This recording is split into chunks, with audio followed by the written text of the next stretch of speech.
ಆಳಕ್ಕೆ ಆಳಕ್ಕೆ ಬೇರೂರು ನೀ, ಮೇಲಕ್ಕೆ ಫಲ ಕೊಡುವಿ. 160, 30 ಆದರೂ ಹೆಚ್ಚಾಗಿ ಫಲ ಕೊಡುವಿ. 160, 30 ಆದರೂ ಹೆಚ್ಚಾಗಿ ಫಲ ಕೊಡುವಿ.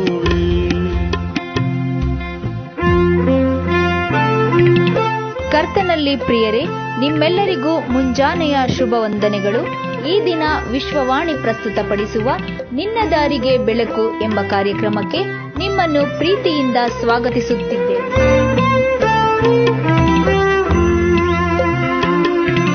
ವಾಕ್ಯವ ಪ್ರೀತಿಸುವ, ವಾಕ್ಯದೊಳಾಳದಿ ನೆಲೆಗೊಳ್ಳುವ, ವಾಕ್ಯವ ಪ್ರೀತಿಸುವ, ವಾಕ್ಯದೊಳಾಳದಿ ನೆಲೆಗೊಳ್ಳುವ, ಕೃಪೆಯಲ್ಲಿ ಬೆಳೆಯುತ್ತಿದ್ದು ಆತ್ಮ ಫಲಗಳನ್ನು ಕೊಡುತ್ತಿರುವ, ಕೃಪೆಯಲ್ಲಿ ಬೆಳೆಯುತ್ತಿದ್ದು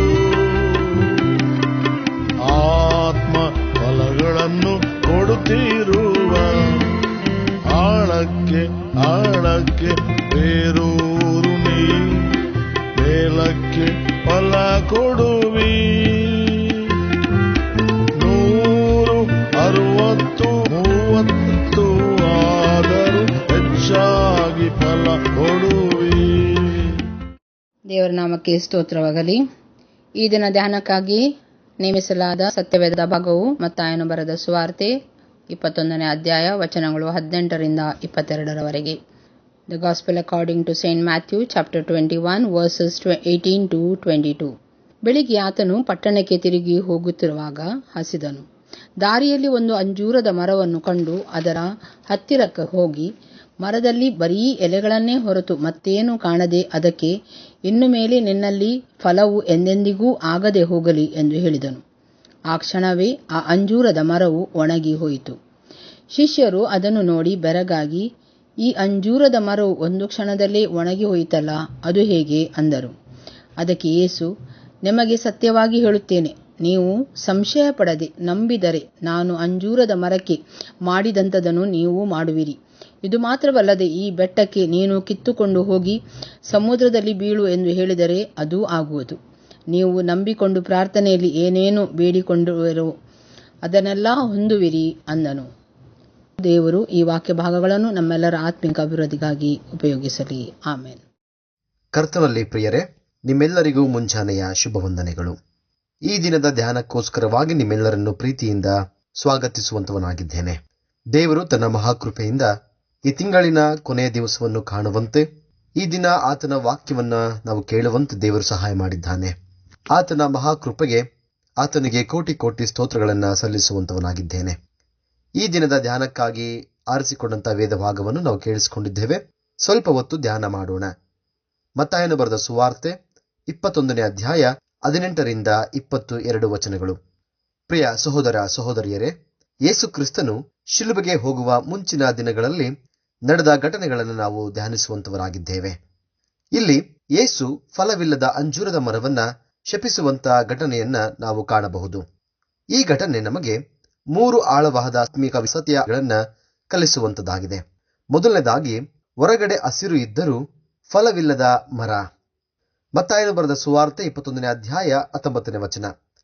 ಯೇಸು ಅಂಜೂರದ ಮರದ ಬಳಿಗೆ ಬಂದನು, ಆದರೆ ಅದರಲ್ಲಿ ಎಲೆಗಳೇ ಹೊರತು ಬೇರೆ ಏನು ಕೂಡ ಕಾಣಲಿಲ್ಲ. ಅದು ದೂರದಿಂದ ನೋಡಿದಾಗ ಚೆನ್ನಾಗಿ ಕಾಣಿಸುತ್ತಿತ್ತು, ಆದರೆ ಹತ್ತಿರಕ್ಕೆ ಹೋಗಿ ನೋಡಿದಾಗ ಫಲವೇ ಇರಲಿಲ್ಲ. ಇದು ಒಂದು ಆತ್ಮೀಯ ಉದಾಹರಣೆ. ಕೆಲವರು ಹೊರಗಡೆ ಕ್ರೈಸ್ತರಂತೆ ಕಾಣುತ್ತಾರೆ, ಸಭೆಗೆ ಬರುತ್ತಾರೆ, ಪ್ರಾರ್ಥನೆ ಮಾಡುತ್ತಾರೆ, ಆದರೆ ಅವರ ಜೀವಿತಗಳಲ್ಲಿ ಆತ್ಮೀಯ ಫಲಗಳನ್ನು ಕಾಣುವುದಕ್ಕೆ ಸಾಧ್ಯವಿಲ್ಲ. ನೋಡುವುದಕ್ಕೆ ಹಚ್ಚ ಹಸಿರ ಹಾಗೆ ಎಲೆಗಳಿಂದ ತುಂಬಿರುವಂಥ ಜೀವನ ಕ್ರೈಸ್ತರಾಗಿ ಕಾಣುತ್ತಾರೆ, ಆದರೆ ನಿಜವಾಗಿಯೂ ಕ್ರಿಸ್ತನನ್ನ ಹಿಂಬಾಲಿಸುವಂತವರಲ್ಲ. ನಾವು ಕೆಲವರಲ್ಲಿ ಆತ್ಮೀಯ ಫಲಗಳನ್ನು ಕಾಣುವುದೇ ಇಲ್ಲ. ಆತ್ಮೀಯ ಫಲಗಳು ಯಾವುದು? ಗಲಾತ್ಯದವರಿಗೆ ಬರೆದ ಪತ್ರಿಕೆ 5ನೇ ಅಧ್ಯಾಯ 22ರಿಂದ 23 ವಚನಗಳು. ಆದರೆ ದೇವರ ಆತ್ಮನಿಂದ ಉಂಟಾಗುವ ಫಲವೇನೆಂದರೆ ಪ್ರೀತಿ, ಸಂತೋಷ, ಸಮಾಧಾನ, ದೀರ್ಘಶಾಂತಿ, ದಯೆ, ಉಪಕಾರ, ನಂಬಿಕೆ, ಸಾಧುತ್ವ, ಕ್ಷಮೆದಮೆ ಇಂಥವುಗಳೇ ಎಂಬುದಾಗಿ ನಾವು ನೋಡ್ತೇವೆ. ದೇವರು ನಮ್ಮ ಜೀವಿತಗಳಲ್ಲಿ ಈ ಫಲಗಳನ್ನು ಹುಡುಕುವಂತವನಾಗಿದ್ದಾನೆ. ಎರಡನೇದಾಗಿ, ಫಲವಿಲ್ಲದ ಜೀವನದ ಮೇಲೆ ದೇವರು ತೀರ್ಪು ಕೊಡುವಂತವನಾಗಿದ್ದಾನೆ. ಯೇಸು ಆ ಮರಕ್ಕೆ ಹೇಳಿದರು, ಇನ್ನು ಮೇಲೆ ನಿನ್ನಲ್ಲಿ ಫಲವು ಎಂದೆಂದಿಗೂ ಆಗದೆ ಹೋಗಲಿ ಎಂಬುದಾಗಿ. ಆಗ ಆ ಮರ ತಕ್ಷಣವೇ ಒಣಗಿತು. ಇದು ಕೇವಲ ಒಂದು ಅದ್ಭುತವಲ್ಲ.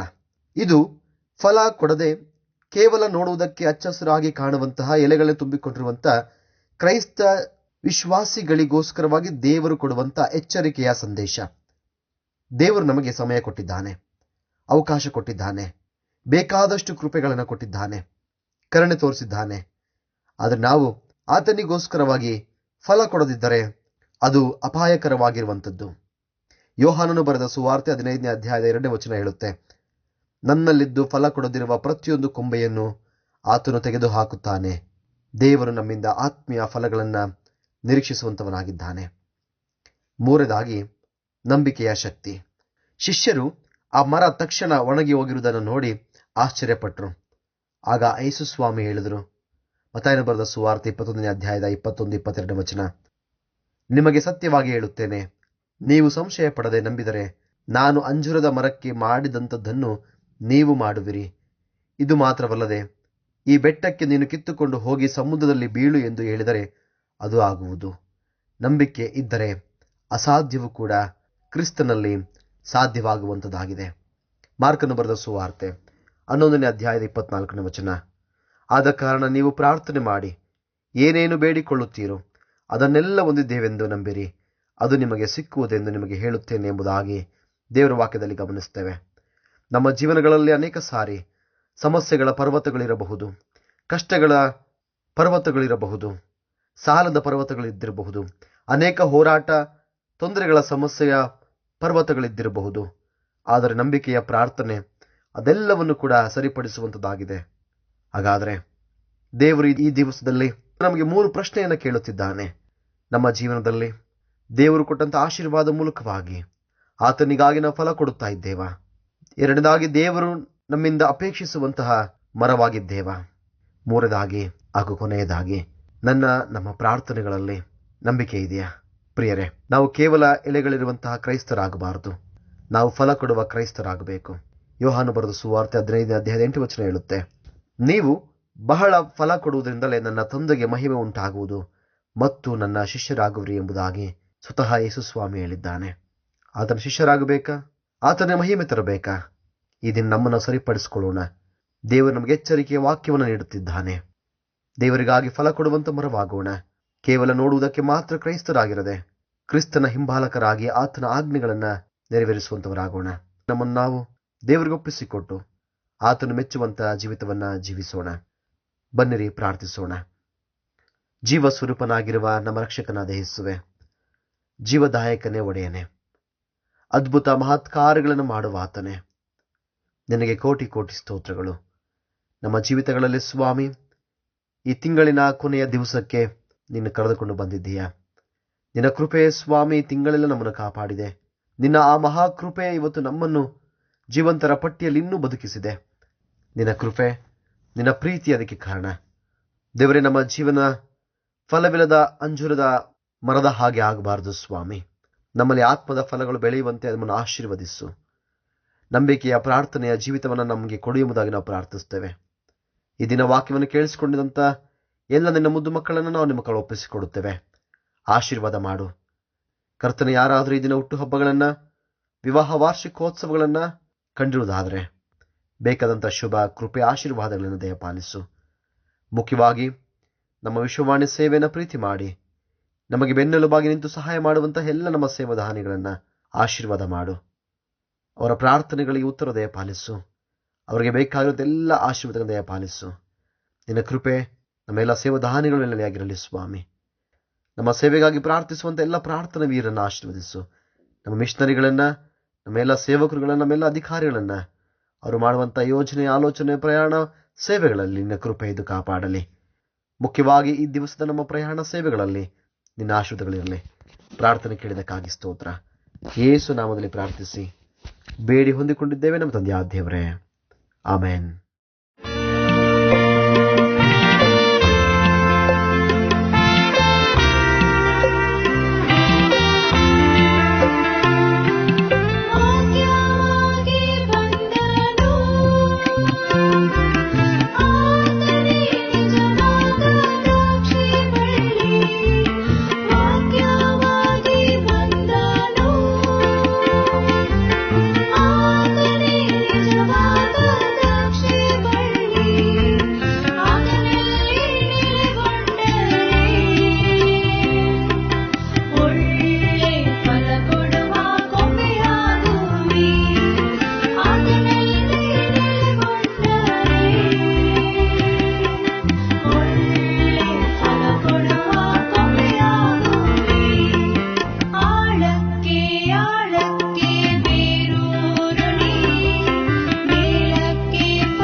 ಕೊಡದ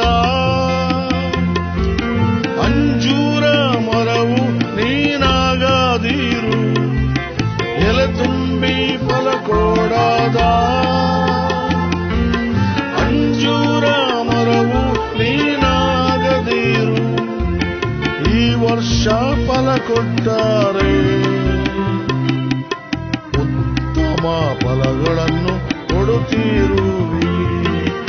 ಈ ವರ್ಷ ಫಲ ಕೊಟ್ಟರೆ ಉತ್ತಮ ಫಲಗಳನ್ನು ಕೊಡುತ್ತಿರುವಿ. ಆಳಕ್ಕೆ ಆಳಕ್ಕೆ ಬೇರೂರಿ, ಮೇಲಕ್ಕೆ ಫಲ ಕೊಡುವಿ. 160, 30 ಆದರೂ ಹೆಚ್ಚಾಗಿ ಫಲ ಕೊಡುವಿ.